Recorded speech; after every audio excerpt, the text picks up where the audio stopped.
Hi, love leaders. It's Dr. Shanon Roberts, your host for the Love Leading Podcast, where we discuss how to create connection in your most important relationship that God designed, bringing health and sometimes healing while deepening intimacy. Welcome to the show.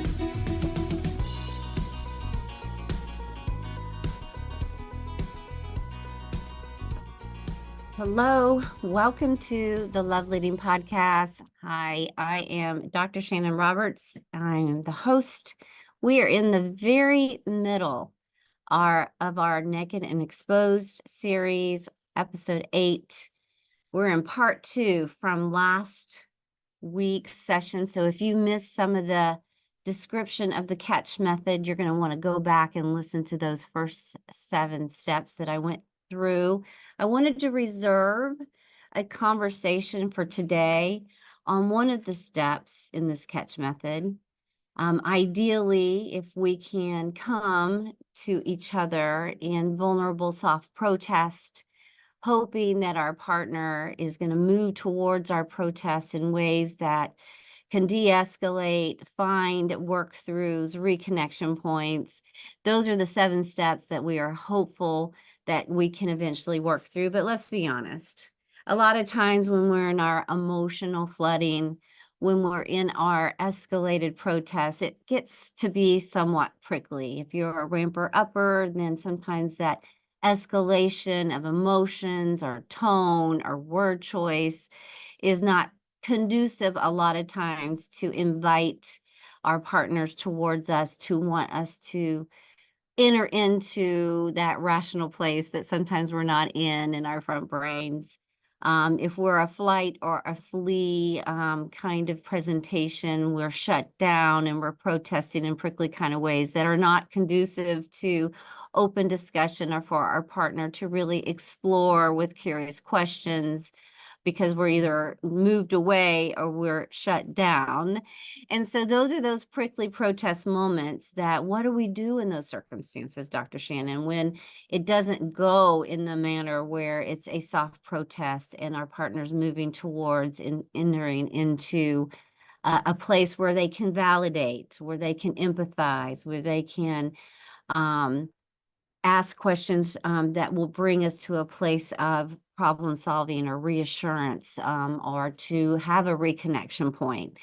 And this is a really tough spot because it takes time for that new connect cycle to really even present itself. So in the intervening times when it's not as smooth as it ideally it can be, and we're learning different ways and approaches, and we're in process, it gets away from us in like nanoseconds. And we slip back into those autopilot ways of communicating that are not conducive for us to get to that unstuck place.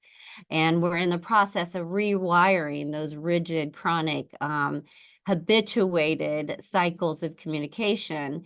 And so one of the partners in that circumstances really has to be the one to reach through the prickly when their partner is protesting in a more escalated kind of way. And so that's what reach through the prickly is. When we have learned those areas of vulnerabilities and sensitivities that we're aware of that bring triggers to our partners, we're now entering into this place of an other awareness, that those are moments of, I now see this as a protest. I typically know what they're protesting because of, and I am seeing it as the opportunity of connection.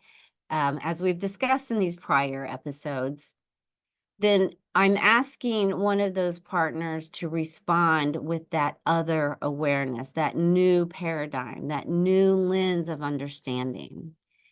And so a reach to the prickly is responding to what we know to be true that is behind the prickly protest. Instead of reacting to the protest itself or the presentation of that protest, we're helping our partner soften. For a partner that is engaging in an escalated prickly fighter or ramper upper, we might say things like, I understand that there is something emotional that's going on with you. And here are the magic words, guys. This matters to me. And as soon as they can hear the words that it matters to you, sometimes that is enough to soften. But then the added words of, I'm just having a hard time hearing it like this. So we're asking for some safety in the moment, some pause in the moment, some time to regroup and retry, to take a breath. And you might even have a second go round if you can tell me how this is making you feel from a softer or a more vulnerable way. I really want to move towards you in this kind of conversation. If you are reaching through the prickly of a shutter downer or a mover or wayer, you are also going into this conversation with an other awareness that they are in an emotional flooded moment. And this is the way they're protesting, even though impactful and hurtful. You can say things like, you usually get to this place of quiet, or you usually get to this place of busy, or you usually get to this place of exit when you have something extremely emotional going on, or it is a place where you are having a hard time talking through in a vulnerable way what you're thinking and or feeling. And I just want you to know that this matters to me. And when you're ready, I'm here and available to have that discussion. And I want to have the opportunity to hear it and catch it. And then you have to give that space until they're ready. But you can also say, I'm just having a hard time with hearing it the way that you're doing it right now. And so in those moments, we're really allowing our partner to hear that we want to do it and we want to hear it in a different kind of way. And we're ensuring and reassuring that what they have to say is important to us, and given the space so that their partner can formulate those words and thoughts and feelings in a different kind of way. And we're slowing that down. We're still ensuring safety and security, that their protest is important, but we're just wanting to have the opportunity to hear it in ways that can be more productive in the way that we construct that connect cycle.